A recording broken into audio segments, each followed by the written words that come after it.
What's up guys, the Voyager here. So believe it or not, it's been 1 year since I first started my YouTube channel, first posted my first YouTube video. So I wanted to do a little recap video of this year of YouTube, what I've learned, what I'm looking forward to doing, and also we have some questions submitted by you guys, and so I'll be answering those questions, hopefully giving you a little bit more insight on my life, my channel, and maybe some new tips for some beginning YouTubers based off of what I've learned this year. So let's get into it.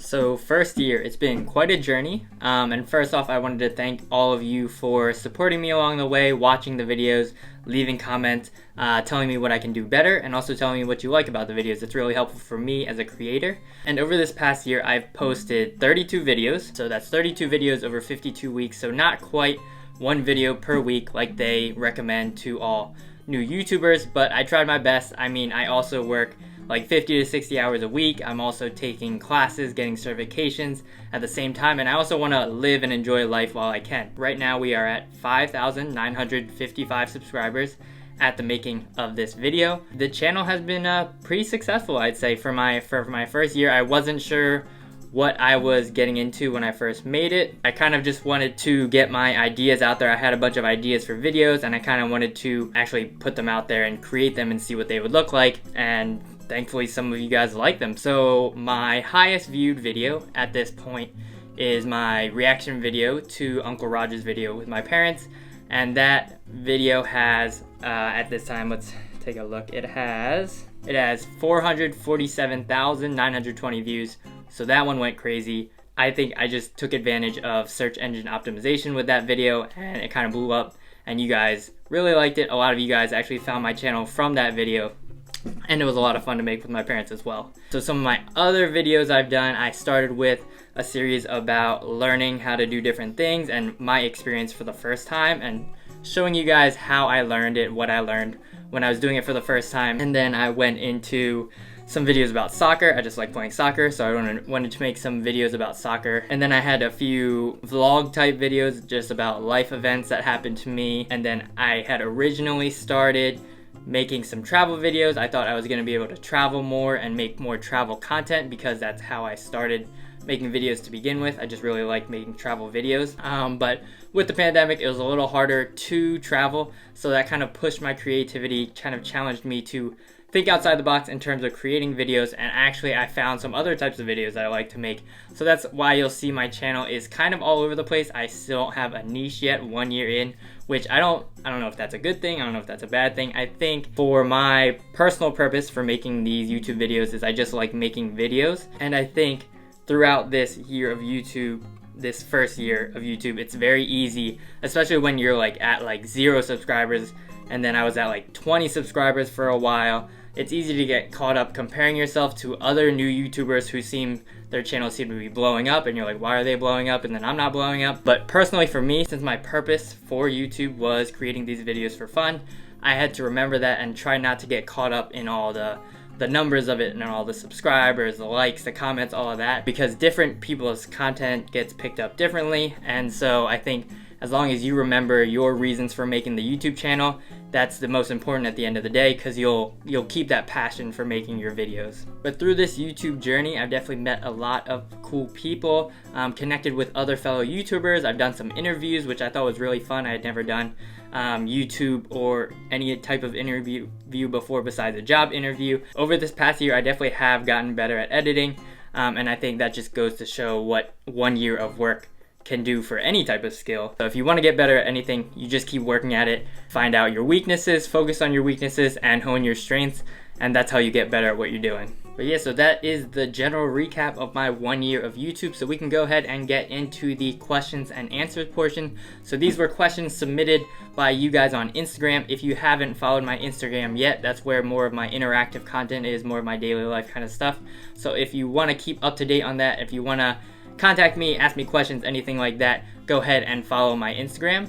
But yeah, let's go ahead and get into the first question. So I kind of put together a list of the most common questions you guys were asking, and I'm just gonna go through and answer them. So first question is, why did you start your YouTube channel? So at this point, I have been editing videos for about 3 years now, but for the first 2 years of that was very casual, very sporadically. Whenever I would travel, I would just make a video to recap kind of the memories and experiences from that trip.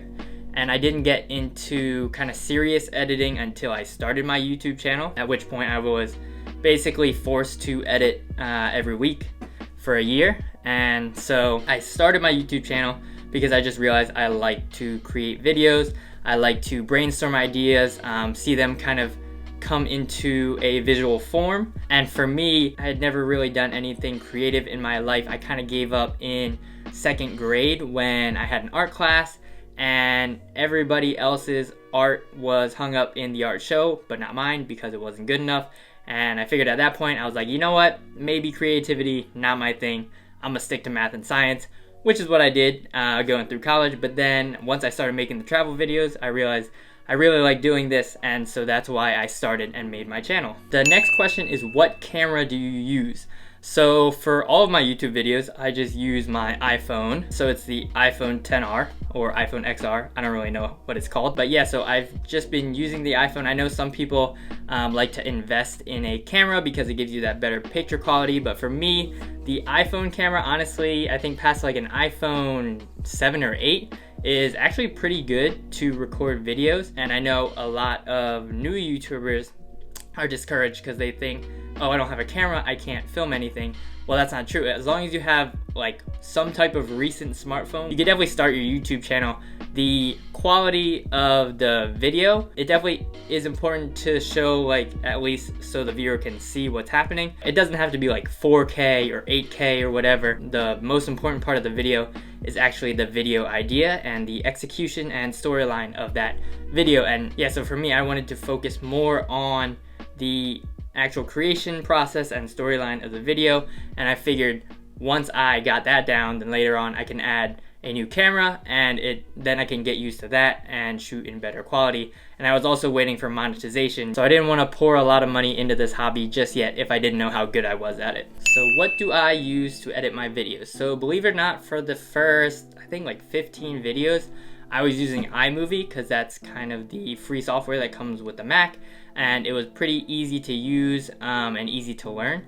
So I was just using iMovie. I just needed to cut together clips, maybe adjust the sound a little bit, maybe put a picture-in-picture here and there, but it wasn't anything crazy. And then I think it was the Avatar video that I did that I switched over to Adobe Premiere Pro. It allows me to do some of the cooler edits that you might see in my videos. So for that one, I was using a lot of special effects, and I had to change direction of the effects, I had to flip the effects, and it just made it easier to actually execute that editing. But yeah, I would say for just starting out, a lot of videos can just be accomplished through iMovie, and I know a lot of creators use iMovie for a lot longer in their YouTube career. It really just depends on what kind of editing you're trying to do and what kind of videos you're trying to make. And then even if you don't have a Mac, there are a lot of free video editing softwares that are pretty good on PC, because before I had a Mac, I was using a PC, and I was using the trial of Lightworks, I think that's what it's called. It has a shark on it, and I don't really know. But yeah, so that was also pretty good for editing for me. So yeah, don't let some of these fancy technologies that some big YouTubers are using hold you back. You can start a YouTube channel with just a phone camera and your basic free editing software. That's all you need. What is the hardest thing I've edited so far? So when I first started YouTube, my very first video, my snowboarding video, I discovered the picture-in-picture, which is basically just laying a video which you can resize. So I just put like a small video on top of my bigger video, and to me at that time, I was like, this is the coolest edit I've ever done. I was like, this is crazy. I didn't know you could do this. And then fast forward now, I've done a lot of videos that involve masking, which you may have seen. I did one in my wedding video where I changed from normal clothes into my suit. I did the masking when I was doing my moving home video, and I closed the door of my apartment in DC and it opens up into my parents' house. Most recently, in my video about 5 tips I wish I knew before graduating, I played around with an edit where there were 2 of me, and so that was a pretty cool edit that I had in the back of my mind for a while and wanted to figure out. I think I definitely improved throughout my editing journey, and it's pretty crazy to see where I came from. As far as the hardest edit I've done, I think it would have to be the opening door, closing door edit in my moving home video, just because I had to learn about masking. So that I just watched a YouTube video on that. And so masking is basically covering part of the clip while you're revealing part of another clip behind it. So I think that was like a 2-3 second clip maybe, and it took me like an hour to edit that 2 or 3 second segment. But yeah, no, I mean, I just really like editing, so to me it was worth it at the end point. And I know a lot of my friends commented afterwards and they told me that they thought it was really cool, so I was like, oh, that's pretty cool. And so now I know how to work with the masking edit, and I'm looking forward to doing a lot of cool edits in the future. How much money do you make from YouTube? So when you first join YouTube, they give you the qualifications for monetization, and that's 1,000 subscribers and 4,000 watch hours in 1 year. So when I first started, I was like, cool, let's try to get monetization. So I started my channel out, as I said, I was at 30 subscribers for a while, and then it wasn't until I actually made my reaction videos with my parents that my channel kind of blew up. And so we went up to, I said I'm around like 5,900 subscribers now. So I passed the 1,000 subscribers, and because that one video that I was talking about, my highest viewed video, it was like 440 some thousand views, you would think that I have 4,000 watch hours, but I was actually rejected for monetization 3 times. And so what they don't tell you is there's some fine print and some conditions that comes into just meeting those numbers. It's not just a straight, oh, you met the numbers, you're good. So I actually don't make any money from YouTube currently. So even though I met the numbers, I still didn't pass YouTube's review because they said that the watch hours on my content wasn't original content, because they said the reaction videos aren't original content. And so that's why I got rejected for monetization. So if you see any ads on my videos, it's not because I'm putting them there. I wouldn't put the ads on the videos because I'm not making money from them. That's actually YouTube putting those ads. So yeah, I'm not making any money from YouTube right now. Hopefully in the near future, I will hit the 4,000 watch hours without the reaction videos, I guess, and then I'll try to reapply and hopefully I'll get monetized. Collab ? So yeah, so I guess this was just a question from a person who wanted to collab with me. I am always down to collab with any creator. I have a few collabs in the works, so definitely keep an eye out for that. I love making videos with other people. I think it gives a good dynamic, a good rapport, and it's always just fun to make videos with more people. So if anybody wants to collab, just hit me up and we'll talk over the details and we'll set something up. Best new tips for starting a YouTube channel. So I guess based off my 1 year of experience, what I've learned, tip number 1, I would say don't forget the reason you started your channel. If you started it for fun, make sure you're making videos that you like to make. If you're starting it for a business, make sure you're doing things to promote your business, promote your brand.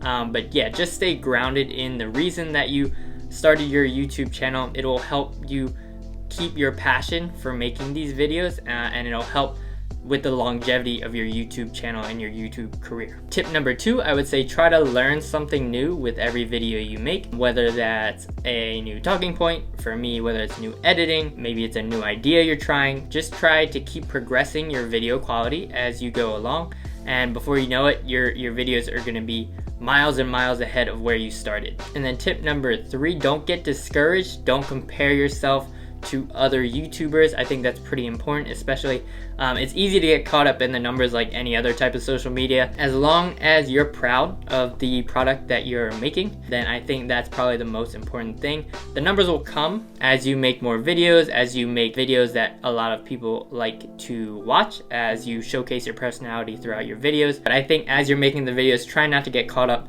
in the numbers so much. And then tip number 4, just start your channel. If you haven't already, go out, start it, start filming things, start cutting, editing together. If you have any other questions for me, definitely feel free to hit me up. I'm always down to help. But yeah, no, just go out, have fun, start filming.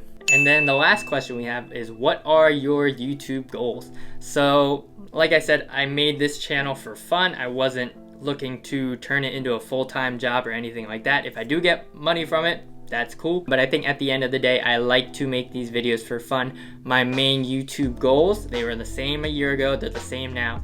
It's to get one of those YouTube plaques. I think it would be cool for nice home decor.